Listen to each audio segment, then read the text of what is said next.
ఎద్దుల సురేష్ ఓ సైనికుడిగా సరిహద్దుల్లో శత్రువులకు వెన్నులో వణుకు పుట్టించిన దేశంలో ఉన్న అంతర్గత శత్రువులు చేసే కుట్రలను ఛేదించలేక తీవ్రంగా నలిగిపోతున్న సంఘటనకు అద్దం పడుతున్న కథనం మేం ముందుంచే ప్రయత్నం చేస్తున్నాం.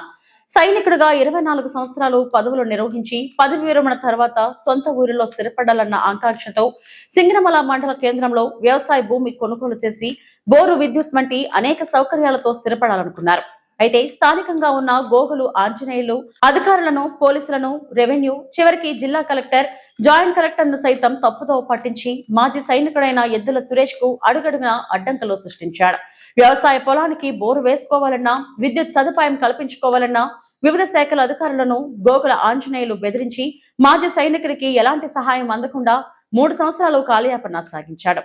ఆది నుంచి రెవెన్యూ, పోలీస్, ఇతర శాఖల అధికారులు అందరూ మాజీ సైనికుడు అన్న కారణంతో సహాయం అందించేందుకు ముందుకు వస్తున్నప్పటికీ ఈ గోగుల ఆంజనేయులు అహంకార ధోరణి కారణంగా 3 సంవత్సరాలు నరకయాతన అనుభవించినట్లు మాజీ సైనికుడు ఎద్దుల సురేష్ ఆవేదన వ్యక్తం చేశారు.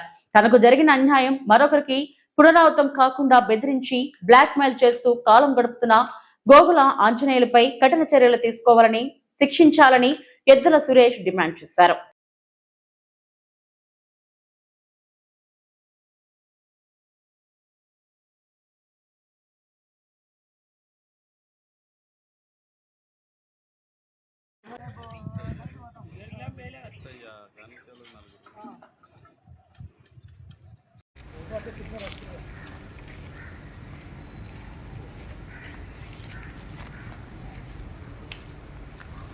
నా పేరు ఎద్దుల సురేష్. మాజీ సైనికుని. ఆర్మీలో నేను 24 సంవత్సరాలు సర్వీస్ చేసి నాకు వచ్చిన డబ్బులతో వ్యవసాయం కొరకు వ్యవసాయ భూమి కొని నేను బోర్లు వేసుకోవడం జరిగినది. నేను గత 3 సంవత్సరాల నుంచి నాకు కరెంటు కనెక్షన్ ఇవ్వకుండా అడ్డుపడతా ఉంటే అధికారులందరూ కలెక్టర్ గారు, ఎస్సీ గారు, ఏడీ గారు, డిఈ గారు, రెవెన్యూ డిపార్ట్మెంట్ తహసీల్దార్ గారు, ఆర్ఐ గారు, ఈఆర్ఓ గారు అందరూ నాకు సహకరించి మొత్తం ఎంక్వైరీ చేసి సర్వే చేపించి ఈ బోర్ల సమస్యలు 3 ఏళ్ల నుంచి ప్రాబ్లం ఉన్నాయని చెప్పి కలెక్టర్ గారు ఆదేశాలు ఇచ్చిన తర్వాత అంతా మొత్తం రెవెన్యూ డిపార్ట్మెంట్ తహసీల్దార్ గారు అందరూ వచ్చి ఏడీ గారు మళ్ళా నా పొలంలో మళ్ళా ఒక్కసారి కాదు 5 సార్లు సర్వే చేసి నాకు న్యాయం చేశారు. ఈ ప్రాబ్లం నాకు కలెక్టర్ గారి ఆదేశాల మేరకు నాకు న్యాయం జరగడం జరిగింది. అందరికీ నేను కలెక్టర్ గారికి, ఎస్సీ గారికి, రెవెన్యూ డిపార్ట్మెంట్కి, తర్వాత ఎలక్ట్రిక్ డిపార్ట్మెంట్ డిఈ గారికి, ఏడీ గారికి అందరికీ నా కృతజ్ఞతలు. నాకు న్యాయం జరిగింది కాబట్టి చాలా సంతోషకరమైన విషయము. కానీ మరి ఒక గోగుల ఆంజనేయులు అనే వ్యక్తి నాకు మళ్ళీ తర్వాత పదే అడ్డుపడుతున్నాడు.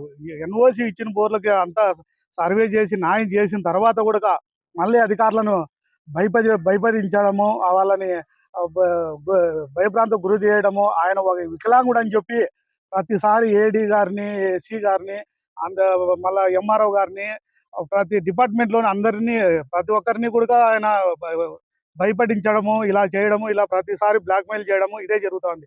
అందువలన నాకు మళ్ళీ ఇప్పుడు ప్రాబ్లం పాత బోర్లు అని చెప్పి పాత బోర్లో నేను ఎలాంటి దానిని వేసుకొని నేను దానిని మూసివేయడం జరిగింది, కానీ నేను దానిలో జోలికి పోలేదు. తర్వాత నేను 300 మీటర్ల పైన మళ్ళా బోర్లు వేసుకొని దానికి సర్వే చేసిన తర్వాత ఎన్ఓసి ఇచ్చి నాకు అంతా నాకు న్యాయం చేశారు కలెక్టర్. కానీ ఇప్పుడు అతను విలేకరుగా లేడు. ఆయన విలేకరు ఉంటే చూపించలేదు. ప్రతి అధికారులని నేను విలేకరిని, నేను అది అని చెప్పి భయపడించడం, మళ్ళీ నన్ను కూడా బ్లాక్మెయిల్ చేయడం. కలెక్టర్ గారి దగ్గర పోకోకుండా జాయింట్ కలెక్టర్ గారి దగ్గర పోయి అర్జీ ఇచ్చేది. మాజీ సైనికుడు కాదని ఒక అనబడే వ్యక్తి సైనికుడు అని చెప్పుకుంటున్నాడని చెప్పి చెప్తున్నారు. ఇది ఎంతవరకు సమన్వయం? నేను 24 సంవత్సరాలు చేసి నాకు ఒక ఐడెంటిటీ కార్డు ఇచ్చి భారత సైన్యం నాకు ప్రతిదీ గుర్తింపు ఇచ్చిన తర్వాత కూడా నేను మాజీ సైనికుడు కాదని ప్రతి ఒక్కరికి చెప్పడం, ఇలా చేయడము, నా గురించి బ్యాడ్గా చెప్పడము, ఇలాంటి వ్యక్తులు ప్రతి చోట ఈ వ్యవస్థని నిర్మూలన చేస్తున్నారు.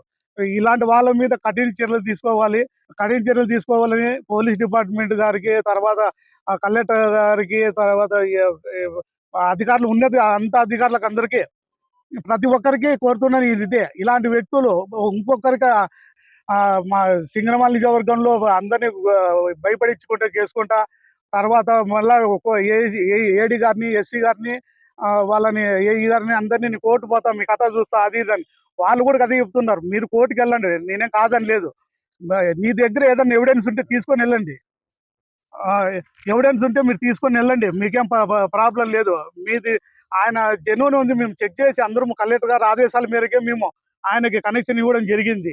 అందువల్ల మీరు నాన్ని ఇది చేస్తున్నారని చెప్పి పదే పదే వాళ్ళకి ఆటంకం కలిగిస్తున్నారు. అందుకే ఇలా వ్యవస్థను ఎవరు నిర్మూలన చేయకూడదని నేను కోరుకుంటున్నాను. ఎందుకంటే నన్ను ఊర్లోకి రాకోకుండా మళ్ళీ అడ్డుపడాలని, వ్యవసాయం చేసుకోకూడదని వాళ్ళ అన్నను తాగొచ్చి మా ఇంటి మీద పంపించి మా నాన్నని అమ్మని కొడతానని బెదిరించుకుంటా మీ కథ చూస్తాం, మీరు ఊర్లో ఉండకూడదు, ఊరు ఇడిచిపోవాలని చెప్పి పదే పదే ఈ రామాంజనేయులు అనే వ్యక్తి మాకి ఆంజనేయులు అనే రామాంజనేయులు అని చెప్పుకుంటాడు. వాళ్ళ నాన్న పేరు రామాంజనేయులు, ఇతని పేరు ఆంజనేయులు. వాళ్ళ నాయన పేరే చెప్పుకొని ఇతను బ్లాక్ మెయిల్ చేసుకుంటా వ్యవసాయం చేసుకోవాలి, ఆ ఊర్లోకి వెళ్ళాలి. నాకు అందుకోసం మీ అందరినీ అధికారులని, మీడియా మిత్రులని, స్థానిక ఎమ్మెల్యే గారిని మొత్తం అందరినీ కోరుకుంటానండి. నేను ఇదే నాకు న్యాయం జరిగేలా, నాకు అక్కడ వ్యవసాయం పంట పెట్టుకుండేలాగా నా జోలికి రాకుండా, ఆ వ్యక్తి నా బోర్ల జోలికి, నా పొలం జోలికి రాకోకుండా అతన్ని నిర్మూలించాలని, నాకు న్యాయం జరగాలి.